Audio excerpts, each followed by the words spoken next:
Buenas noches, estimados estudiantes del curso de Filosofía del Lenguaje. Vamos a continuar con las sesiones temáticas que veníamos realizando para dar cuenta del temario de curso. Entonces vamos a continuar con la filosofía del lenguaje de Wittgenstein después de ver algunas cuestiones de Frege Russell y la introducción sobre los clásicos, ¿no? Que veamos algo de Platón y Aristóteles, de de los sofistas y de los pitagóricos. Entonces ahora el turno de Wittgenstein. Wittgenstein es un punto de inflexión en la filosofía del lenguaje porque significa el paso por decirlo así, de las investigaciones estructurales semánticas en el ámbito del lenguaje a la importancia que va tomando el pragmatismo, ¿no? Esto no deja de ser una investigación de corte lógico-metafísica y vamos a ver por qué. El primer Wittgenstein, el famoso Wittgenstein del Tractatus, es un ejemplo de esta preeminencia metafísica en la indagación sobre el lenguaje, filosófica sobre el lenguaje, y tiene esta base metafísica porque el problema sigue siendo la relación entre lenguaje y mundo, lenguaje y realidad, ¿no? En el caso de Wittgenstein están separados mundo y realidad, ¿no? Ahorita veremos de qué manera. Pero bueno, eh, Wittgenstein se inserta bien en la tradición analítica porque en sí su problemática es la búsqueda de un lenguaje perfecto que vaya más allá de la forma gramatical que atañe generalmente al lenguaje ordinario, ¿no? Eh, en ese sentido, viene a colación para él una teoría del significado como reflejo de la realidad, en la que el lenguaje, ¿sí? Espejea, es imagen. De hecho, su noción característica, su teoría característica inicial es la teoría pictórica del lenguaje, que veremos en unos momentos, ¿no? Eh,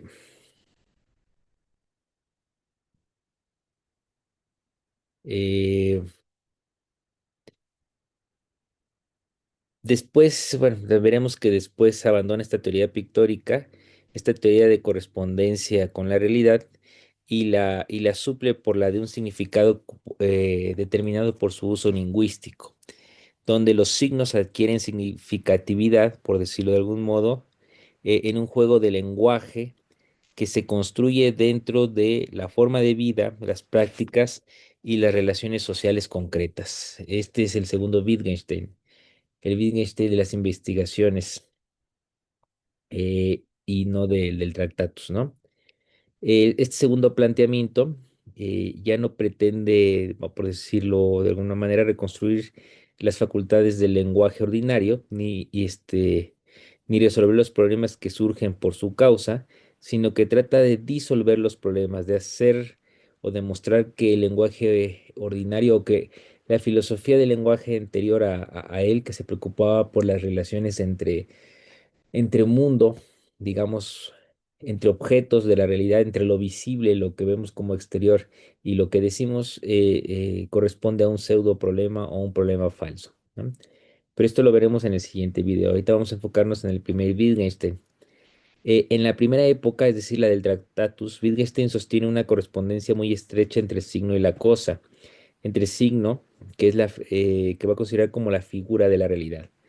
Para Wittgenstein, ¿sí? El mundo, ¿sí? Es todo lo que acaece, la totalidad de los hechos, y los hechos están configurados a su vez por objetos.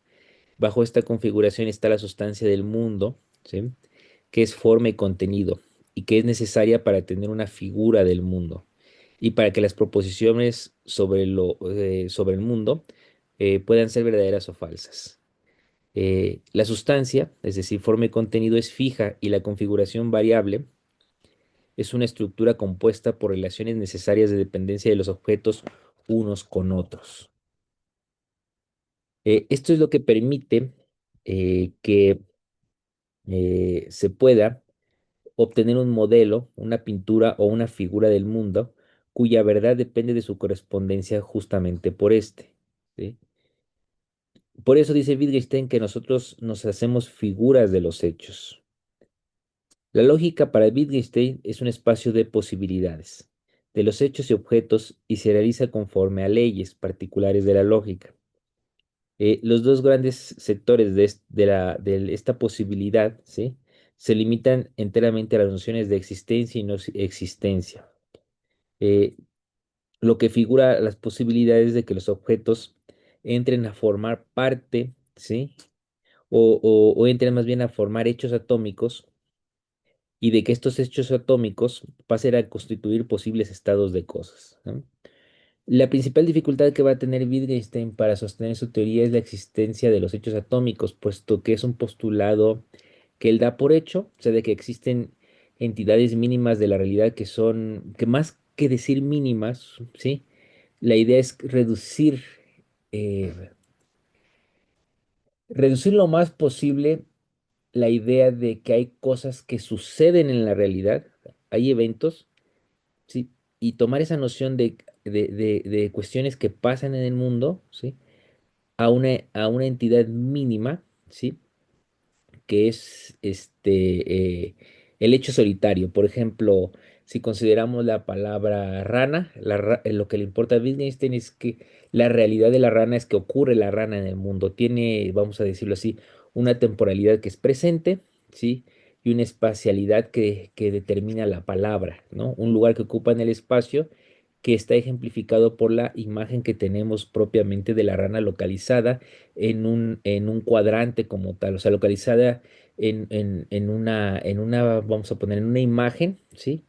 Que me determina que está ahí la rana, ¿no? Entonces digamos que es ahora y ahí la cuestión que interesa ahí, que interesa en este sentido a Wittgenstein en términos de los hechos atómicos.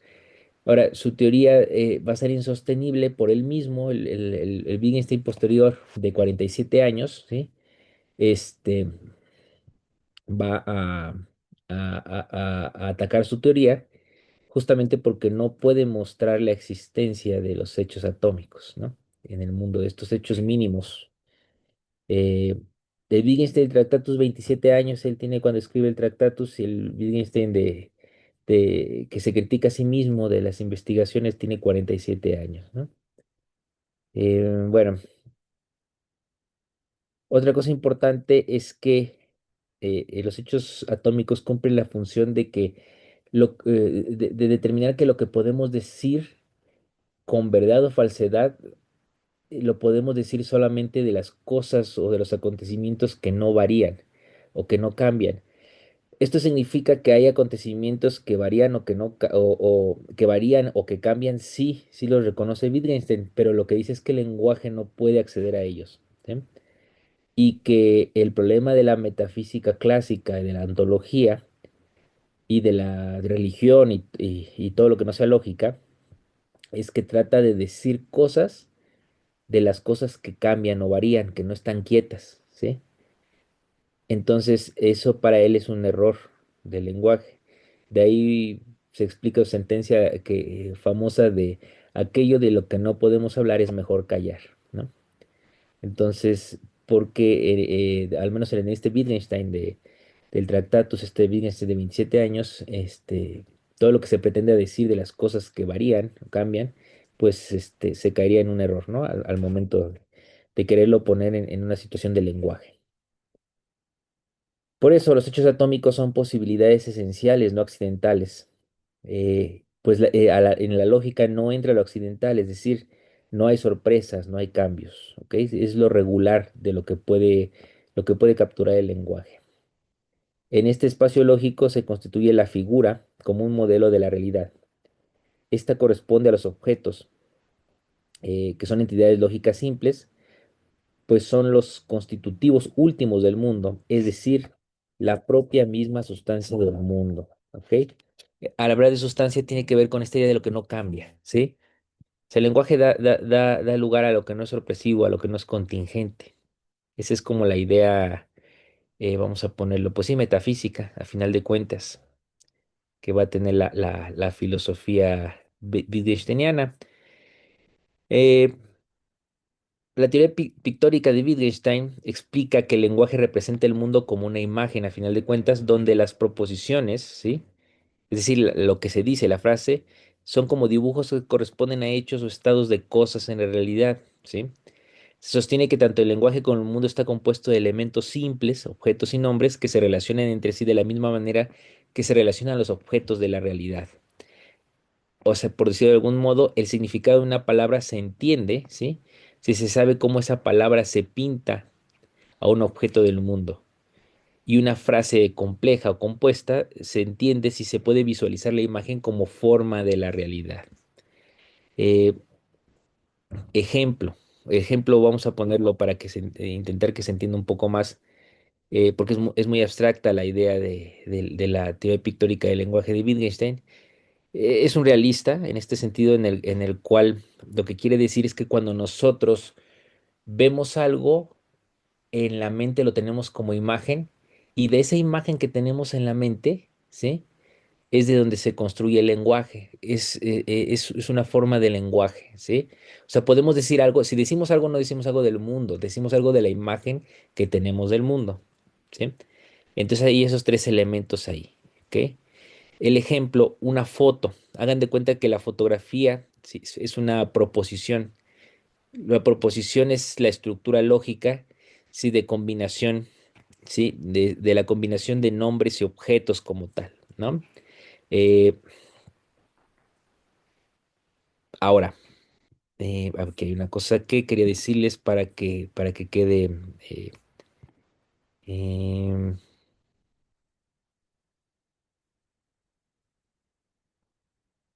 para que quede un poco más claro este asunto. Ok. A ver, no es necesario del todo que los hechos correspondan a las proposiciones en su conjunto para que sean representadas, ¿no?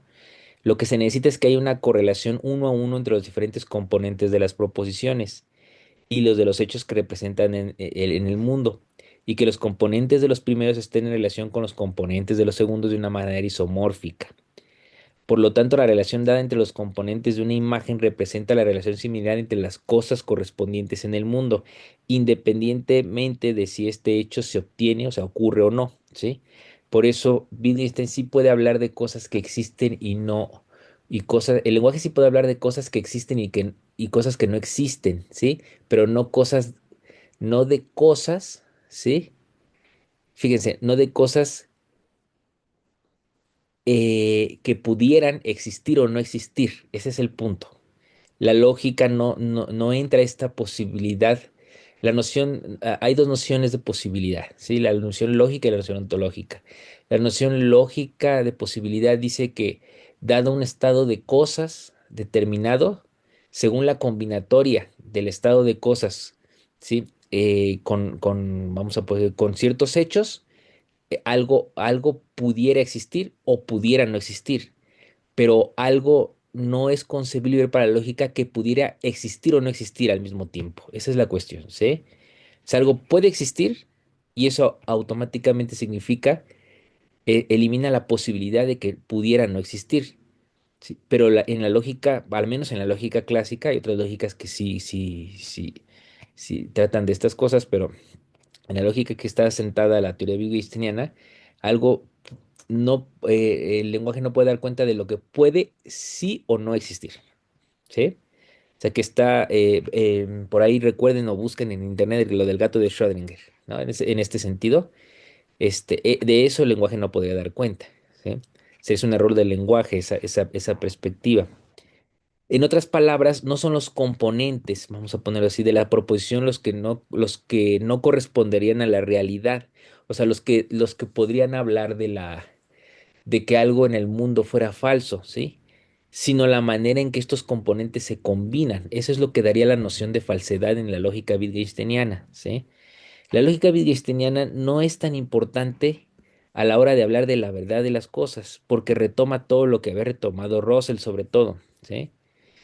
Sino que permite decir, sí, y eso no lo permitía decir o no llegaba hasta ahí la teoría de Russell, permitía hablar de las cosas en el sentido, permitía decir que la falsedad de algo, o sea, el que algo no exista en el mundo, tiene sentido en términos de lenguaje. Hablar de la no existencia tiene sentido. Lo que no tiene sentido, ¿sí? Sería hablar de la existencia y de la no existencia al mismo tiempo, ¿sí? De la posibilidad de que algo exista o no exista, ¿sí? Tiene sentido hablar de la posibilidad de que exista o de la posibilidad de que no exista, pero no de la posibilidad de que exista, ¿sí? O no exista, ¿sí? Fíjense, estoy separando las proposiciones. De nuevo, tiene sentido que, que algo exista A o que algo no exista B, ¿sí? Si algo no existe, elimina la posibilidad de que exista. Si algo existe, elimina la posibilidad de que no exista, ¿no? De lo que no tiene sentido hablar es de que algo, ¿sí? De que estemos frente a un evento, ¿sí? Y no podamos, y podamos decir que aún teniéndolo presente, ese evento tiene las características de ser posible de que exista o no exista, ¿no? ¿Por qué? Porque en el caso de, por ejemplo, del gato o de muchos otros ejemplos, este, eh, vamos a decirlo así, eh, de lo que carecemos, o son problemas epistemológicos, de lo que carecemos es de la información completa, ¿sí? Y aquí lo que Wittgenstein nos dice que es una estructura del lenguaje, o sea, que no hay forma de incompletitud, ¿sí? Es decir, el lenguaje dice o no dice algo de la realidad en términos de cómo se combinan todos los elementos, pero viene la cuestión de que cada uno de esos elementos que están dentro de lo que nosotros decimos de una oración tiene que tener un correlato real uno a uno en el mundo. O sea, es decir, no puede haber nada que no esté en la oración, ¿sí?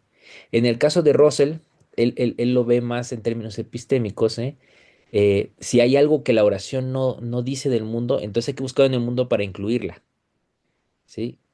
Entonces, la oración también es contingente. Recuerden que en Russell es no es propiamente una posición naturalista clásica, sino entra la cuestión de la construcción social y del lenguaje también ahí, y se da la posibilidad de que los elementos de la contingencia del mundo sean salvados por la relación lingüística en términos de poder añadir más elementos que puedan vamos a decirlo así, explicar el contexto en el cual se dice una frase o no, ¿no? Aquí no, aquí lo que se dice en el lenguaje ya está completo porque, porque solo se puede decir lo que hay en el mundo, ¿sí? En ese momento. Si hay un hecho futuro, para menos en este Wittgenstein, ¿sí? Después veremos esta cuestión de los hechos a futuro y de los acontecimientos. Si hay algo a futuro que vaya a pasar, no tiene sentido decirlo porque sería adivinar, ¿sí? El lenguaje solo capta el presente en ese momento, ¿no? Un presente momentáneo. Y lo digo así, no es un pleonasmo, porque en términos ontológicos hay presentes que no son momentáneos, ¿sí? Y que son acontecimientos por venir. En este caso, eso no tiene ningún sentido en la teoría de Wittgenstein, ¿no? Entonces, para sintetizar, lo importante de Wittgenstein es que su teoría pictórica da cuenta de la no existencia en términos de la falsedad, ¿sí? Eh, y esto lo hace porque la no existencia, perdón, la falsedad de algo tiene sentido que el lenguaje la pueda capturar eh, con respecto a cómo se combinan, ¿sí? Proposiciones y hechos atómicos en su estructura, en la estructura de un juicio o de lo que decimos, ¿no? Y los puntos claves de la teoría pictórica, el lenguaje es como una imagen, funciona como un espejo o una imagen del mundo. Las proposiciones y hechos atómicos, las proposiciones significativas son como imágenes que representan posibles estados de cosas o hechos atómicos de la realidad. Existe una correspondencia directa entre los nombres en el lenguaje y los objetos en el mundo. Nombres estamos tomando sustantivos igual como en Frege y en Russell, sobre todo en Russell. Entonces, un objeto en el mundo y su descripción por una palabra, ¿sí? Es lo mismo, exactamente. Es exactamente lo mismo. Recuerden que en Russell todavía era que lo que se modificaba era la existencia, ¿no? Digamos, veíamos que el nombre era otra forma de existencia en la mente de los objetos exteriores. Aquí es más radical todavía su metafísica, porque no es que exista diferente, es que es lo mismo, ¿sí? El objeto es el nombre, ¿no? Estructura lógica. La estructura formal de la proposición, es decir, su forma lógica, debe coincidir con la estructura de los hechos para que pueda representar la realidad. Y el significado de una proposición no reside en la palabra en sí misma, ¿sí? Sino en su capacidad para representar una imagen en la realidad, ¿sí? Em, una última cuestión que quería yo em, configurar, ¿no? Para que quede asentado. Wittgenstein, en el inicio del Tractatus, presenta una metafísica radical hasta cierto punto de un mundo compuesto de hechos atómicos, completamente estos independientes entre sí. El problema es que, como dicen algunos autores, no da ejemplos de lo que considera como hecho atómico.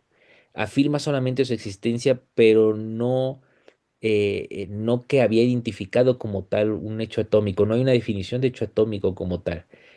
De lo que les decía al principio es lo que podemos inferir. El hecho atómico tiene su facultad en la teoría wittgensteiniana porque hace que las cosas estén quietas, ¿sí? Que no cambien, ¿sí? Y decir, y al establecer esa relación isomórfica con las palabras, quiere decir que solo podemos hablar de lo que está presente, de lo que no tiene transformación o cambia, ¿no? Lo demás no podemos decir nada. Wittgenstein afirma que todas las proposiciones son relaciones veritativo-funcionales, ¿no? Eh, Incluyendo las proposiciones atómicas, las cuales consisten en nombres que ya no se pueden analizar y que designan exactamente objetos muy simples del mundo, y que el sentido de cualquiera de estas proposiciones es un estado de cosas que describe como tal, es decir, estados de cosas son relaciones entre los objetos del mundo, ¿sí? Y lo que dice el lenguaje, los estados de cosas y los objetos del mundo, es, es de lo que pueden decir vamos a poner, es lo que puede representar el lenguaje. El lenguaje representa estados de cosas, ¿sí? Perdón, el estado representa, perdón, el lenguaje representa objetos simples y representa como proposición la relación entre estos objetos simples, que es una relación que existe en el mundo. Estos son los estados de cosas, ¿no? Ahora, el sentido, ¿sí? De una proposición está dado por la combinación, ¿sí? De la representación de estos objetos simples y de estos estados de cosas en el lenguaje. ¿Ok? Eh, Así la tesis principal del Tractatus es que la estructura del lenguaje consiste en proposiciones complejas que a su vez consisten en proposiciones atómicas, que a su vez consisten en nombres, y que la conexión entre el lenguaje y el mundo es una relación pictórica, como lo habíamos dicho, como en una fotografía, ¿no? Así, cuando uno piensa en lo que ocurre en el mundo, en los hechos, sus pensamientos representan estos hechos. Y dado que las proposiciones son expresiones de pensamiento, estas también son imágenes de hechos.